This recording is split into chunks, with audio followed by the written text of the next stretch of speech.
You're talking about trust and you're talking about truth. And I think part of the reasons that we get here actually is partly the fault of our leaders and our past leaders. Absolutely. So just this past week, Michelle Obama had an interview with Gayle. And she says... So you know Gayle now. She so says something... Gayle, she says he had an interview with Gayle. I tried to say that with level of distinction to give myself more credibility, but if it didn't work, it didn't work. That's fine. As mom and dad would say, y'all ain't shot marbles together. Like what is? I haven't shot marbles with anybody. I've never shot ever. You could literally use that for 300 million people in the United States. Yeah, We've never shot marbles together, indeed. But she's made a comment, and it really just rubbed me the wrong way. Yeah. And they were talking about talking about the topic of race in America. Sure. And Michelle Obama, we were talking about the former first lady. Her husband was the leader of the free world for 8 years. Yeah. 8 years. First black president, first black first lady. They are special. Yeah. They are different. Yeah. They've always been different. And they aren't special and different because they're black. They're special and different because they're special and different. Yeah. Level of intellect, yes. presentation, education, I mean, everything across the board. Absolutely.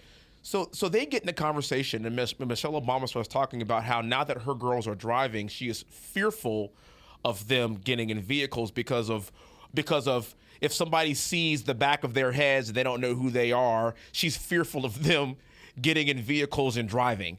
She's fearful that her kids might get profiled. And Gayle goes, "Oh yeah," or when they're out walking the dog. And I'm thinking to myself, or are they gonna sniper the secret security agent? Brenda, this is the most ridiculous thing I've ever heard. And it's Michelle Obama trying to relate to people and make people think that she's like them. But she's not. No. And we know better, and that's a lie. You will have a security detail following you and your family for the rest of your lives. And if you feel concerned, you can up that security detail. Us regular folk can't do that. Rendon, they live in Martha's Vineyard in a $10 million house. That's not regular. You're not normal people. Your children will forever be treated differently. They went to Sidwell Friends in D.C. for college. One goes to Harvard, one goes to Michigan. What are you actually saying here? Yeah. But when you start perpetuating those kinds of flat out lies, to be honest with you, because maybe she might, I don't want to say she's lying, because I think maybe there might be a world where she actually believes that. She's pandering. She's pandering. Yeah. And that's dangerous when it comes from leaders. Yes. Because your kids, you don't have to worry about your children, okay? Yeah. You really don't. Yeah. And let me give the caveat for a lot of this, and I feel this way.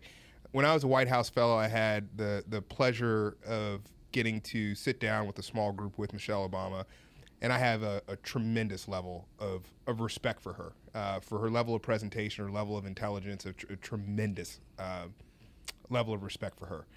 And I truly believe that, especially inconsistent with the level of respect I have for her, I think this is completely irresponsible. Yeah. You are stoking fires, and you're doing it in a way where it's not even truthful in terms of the life that you're living and what you've been able to create for your kids. So you're basically trying to connect with people by saying, hey, I can connect with you because I'm dealing with the same issues that you're dealing with.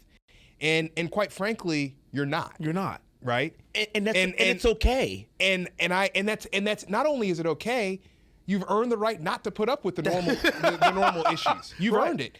Like, all you had to do was be the first black first lady in this country and support a man to become president of the United States. Twice. And, oh, by the way, you're a Harvard Law School graduate, too. Yes. And you're highly intelligent and did so much to get him to that place. So you're not with the rest of us, but you're not with the rest of us because you've done some pretty remarkable things in your life. So you're acting like we're living in a country that even her at the zenith of the tip top, just because she's black, has to worry about the safety of her kids and has to worry about their literal physical safety. Rendon. When in reality, that's a whole bunch of malarkey. That's crap. Malarkey. Thanks, Joe. Thanks, Uncle Joe. That's a whole bunch of malarkey, Roy. And I'll tell you why that's a whole bunch of malarkey. Because any white person in not America, the universe, the world, right? who's not named Elon Musk would trade their personal security situation with the Obamas. For that. Don't get me started. And Ren, I also want to say, I feel like they could have a bigger role and a bigger responsibility to start to bridge this gap if they told the truth. Barack Obama beat a war hero. Oh, yeah.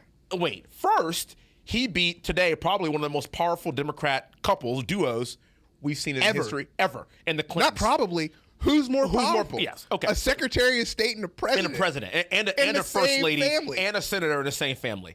And a governor in the same family, okay? So he beats them, and they're white. Like a drum. Really, they're white. Okay? He beat it like a... and they're white, by the way, okay? Then goes on to beat John McCain, a former Naval Academy graduate, Vietnam POW. Then you beat him, and by the way... Who stayed in Vietnam rather than going home to safety. Okay, so you beat him. Okay. Then 4 years later, you beat Mitt Romney. So you people, by the way, this only happens when a lot of white people vote for you.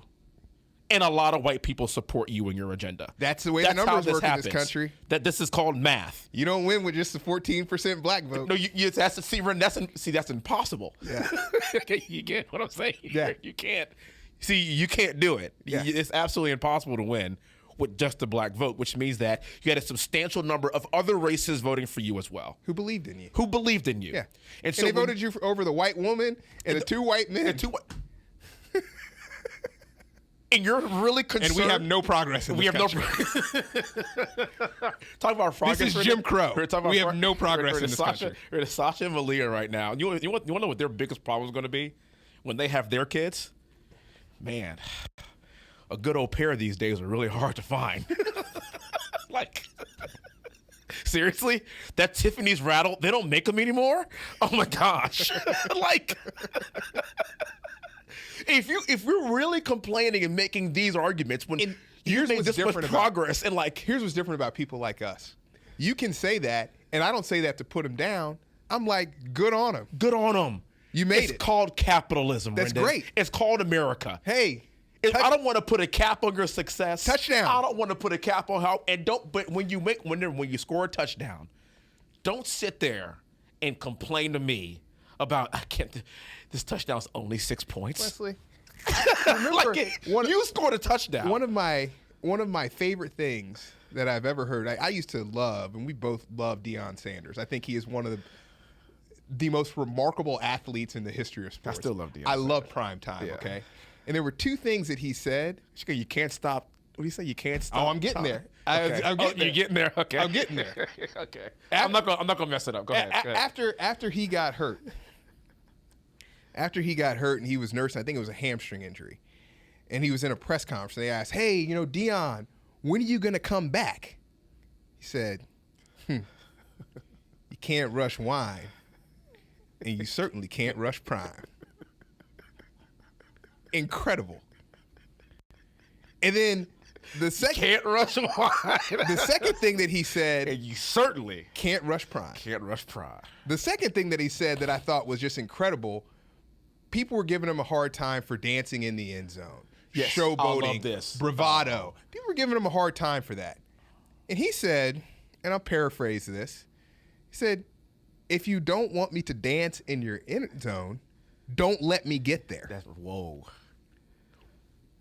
We're professional athletes, guys. Yes.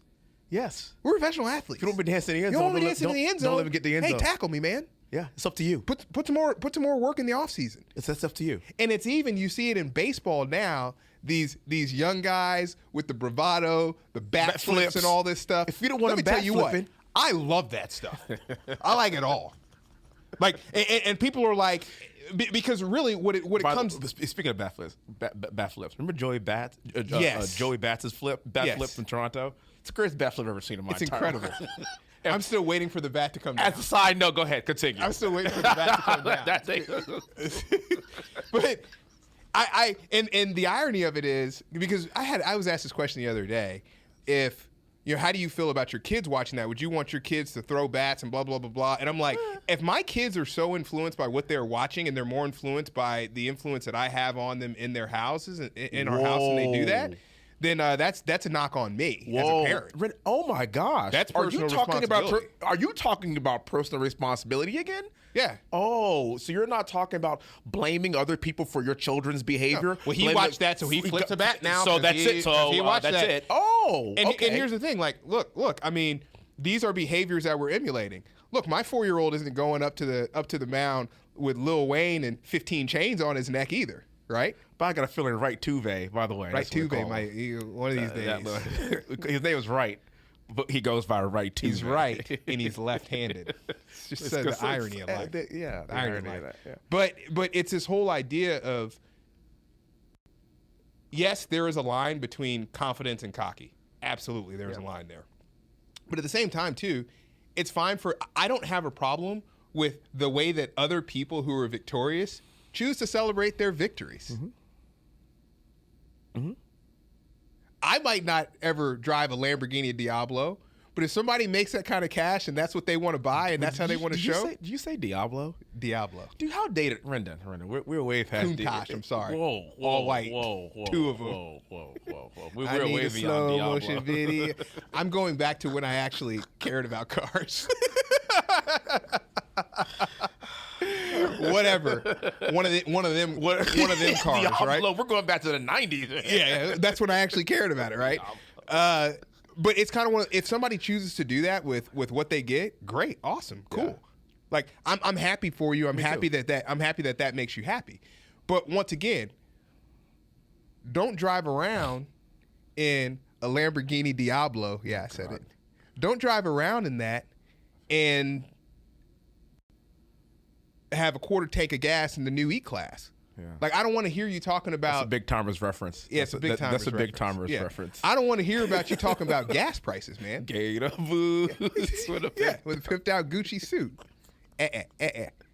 Yeah, I don't want to see somebody riding around that and then all of a sudden talk about gas prices, man. Yeah, don't do that. Like, look, and once again, it's kind of one of these pieces. I don't mind seeing that at all. Like, people can celebrate the way that they want to celebrate. Cool, like it's good. I like celebrating people's successes. But own who you are. And once again, from Obama's perspective, they are some of the most successful people in the history of the world. Yes, they are.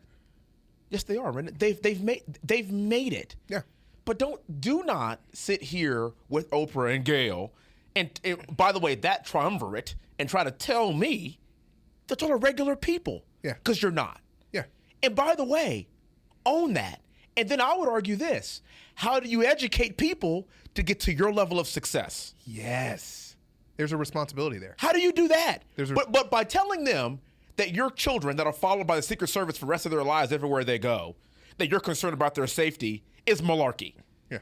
That is flat out, that's categorically false. And what happens is black people in general, or people in general, will buy that.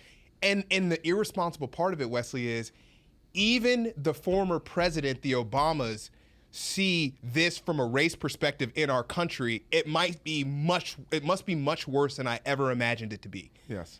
That is irresponsible. Oh, wow. That is irresponsible.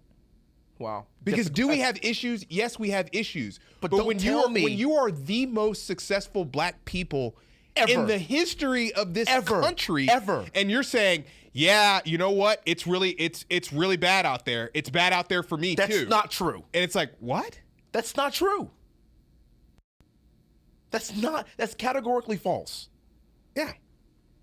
And it should be called out for. And it's disrespectful to people who are dealing with that fear, the true struggles and the true fear. That fear.